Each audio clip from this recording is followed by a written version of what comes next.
తక్కువ ఖర్చుతో ఎక్కువ చెట్లు నాటే కార్యక్రమానికి మనం శ్రీకారం చుట్టాల్సిన అవసరం ఉంది. ఇక్కడే ఒకసారి చూస్తే ఒక కార్యక్రమం ఇప్పుడే ముఖ్యమంత్రి గారు ఒక మాట అన్నారు. ఆ ముఖ్యమంత్రి గారు చెప్పింది జపాన్లో మియాబకి. ఈ కార్యక్రమం 1 ఎకరాలో ఒకసారి చెట్లు పెట్టేస్తే మళ్ళా పెట్టాల్సిన అవసరం లేదు, థిక్ ఫారెస్ట్ వస్తుంది. దీనికి ఇప్పుడే నేను అడిగితే చిరంజీవి గారు వండుకొని ఒక 5-6 లక్షలు అవుతుంది బిగినింగ్ లో ఖర్చు అన్నారు. నేను అన్నాను పర్వాలేదు, మా మిత్రుడు పవన్ కళ్యాణ్ గారు చేయగలుగుతారు. అందుకే ఈ రోజు ఏమనుకున్నామంటే 175 నియోజకవర్గాల్లో నగర వనాలు పెడుతున్నాం. అక్కడ జపనీస్ టెక్నాలజీ ఏదైతే ఉందో మియాబకి అనే కార్యక్రమం ద్వారా 1 హెక్టార్లు అంటే 2.5 ఎకరాల్లో చెట్లు పెట్టేది ఒక ఆదర్శంగా తయారు చేసి ఎవరెవరు ముందుకు రాగలుగుతారో వాళ్ళందరూ చేసేట్టుగా ఇది ఒక ఉద్యమంగా తయారు చేయాలని చెప్పి అనుకుంటున్నాం. ఇది కూడా అప్పుడు మీరందరూ అక్కడ చూస్తారు, చూస్తే మీకు ఒక ఐడియా వస్తుంది. దాని ప్రకారం ముందుకు పోతామని చెప్తే కూడా నేను మీకు తెలియజేస్తున్నా. అదే మరిగా ఈరోజు ఇప్పుడే వారు ఇంకొక అవకాశం కూడా చెప్పారు.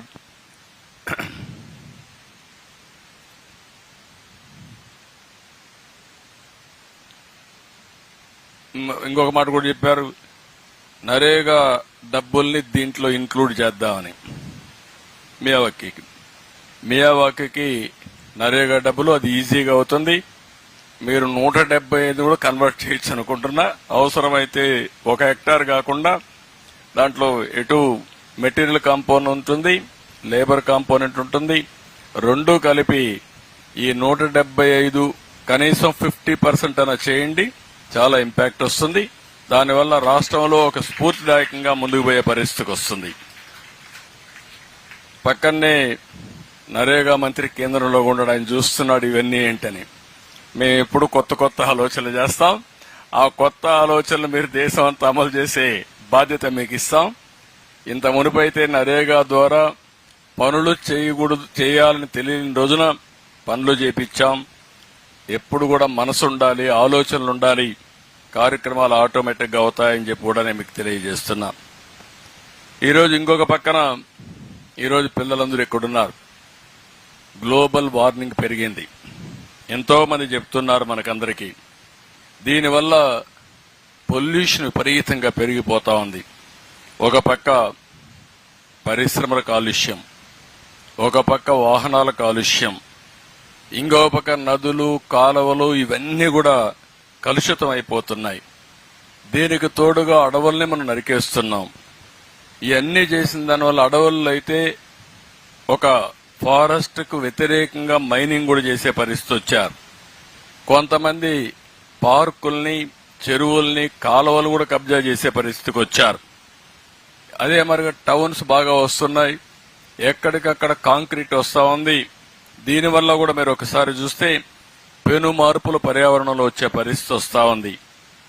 అయితే ఇవన్నీ మనం కాదనలేం. అదే సమయంలో మనం అందరం ఆలోచించుకోవాల్సింది, దీనివల్ల కరువులు వస్తున్నాయి, ఇంకొక పక్క విపరీతంగా తుఫాన్లు వస్తున్నాయి. ఇటీవల కాలంలో క్లౌడ్ బరస్ట్ అవుతుంది.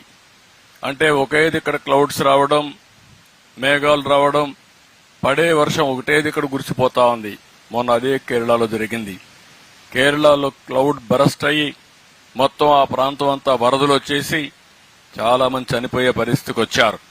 ఇవన్నీ పోవాలంటే పిల్లలు మీరు గుర్తుపెట్టుకోవాల్సింది ఒకే మార్గం, చెట్లు పెట్టడం. అవునా కాదా మీరే ఆలోచించుకొని మీ భవిష్యత్తు కోసం మీరు ముందుకు రావాల్సిన అవసరం ఉంది.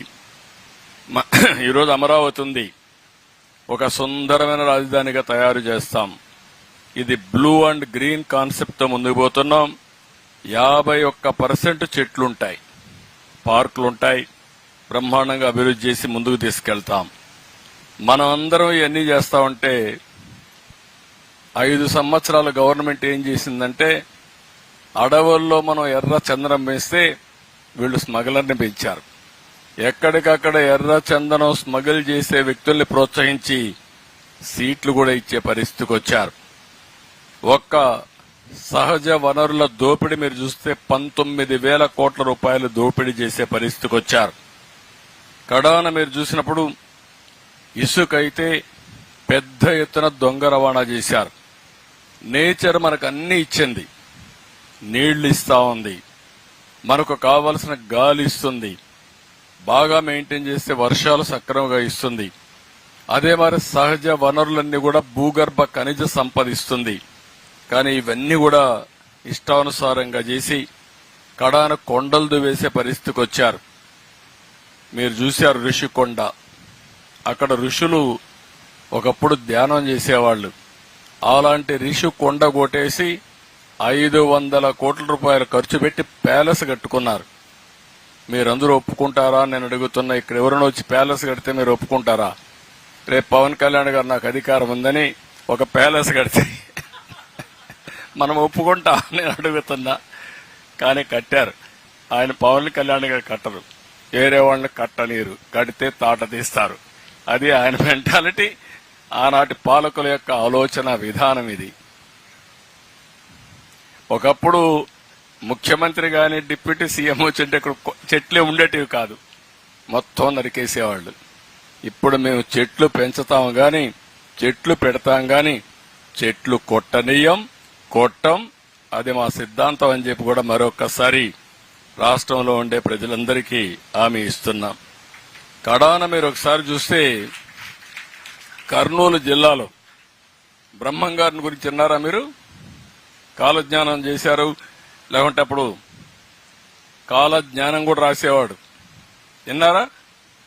ఆయన కాలజ్ఞానం రాసిన రవ్వల కొండ ఒకటి ఉంది, అక్కడ ఆడనే కూర్చొని ఇవన్నీ రాశాడు. ఆ రవ్వల కొండ కూడా కొట్టేశారు వీళ్ళు వచ్చి. ఏం చెప్పాలో నాకైతే అర్థం కావడం లేదు. అలాంటి దుర్మార్గమైన కార్యక్రమాలు చేశారు. అందుకనే ఒక్క విషయం మీరు చూస్తే శ్రీకాకుళం నుంచి కుప్పం వరకు విధ్వంసం చేశారు. నేను అడుగుతున్న పిల్లలు మీరు ఒక్కటి గుర్తుపెట్టుకోవాలా, కొలంబియా దేశం ఉంది తెలుసా? ఎంతమంది తెలుసు కొలంబియా దేశం? చేలు పైకెత్తండి పిల్లలకి. కొలంబియా దేశం చరిత్ర చదవలేదు మీరుగా? అదే మరిగా పాబ్లో ఎస్కోబార్ అని ఒక నాయకుడు ఉండేవాడు, చదివారా? ఫ్లెక్సీలో దీంట్లో వచ్చాయి, సీరియల్లో వచ్చాయి. ఆడొక నాయకుడు ఉండేవాడు. ఆ నాయకుడు ఏం చేసేవాడంటే ఈ డ్రగ్స్ వ్యాపారం చేసి 100,000 కోట్ల రూపాయలు సంపాదించి అమెరికాకు పంపించి ఆ డబ్బులు పెట్టి అక్కడ రౌడీజం చేసి ప్రజల్ని భయభ్రాంతుల్ని చేసి అడ్డం వచ్చే వాళ్ళందరినీ చంపేస్తూ కడాన మీరు చూస్తే 12 మంది 14 మంది సుప్రీంకోర్టు జడ్జిలు కూడా చంపేశారు బాంబులేసి. ఎప్పుడో జరగల, నేను రాజకీయంలోకి వచ్చినాకనే జరిగింది. 85-90, నేను 78 రాజకీయానికి వచ్చాను. అలాంటి వాళ్ళు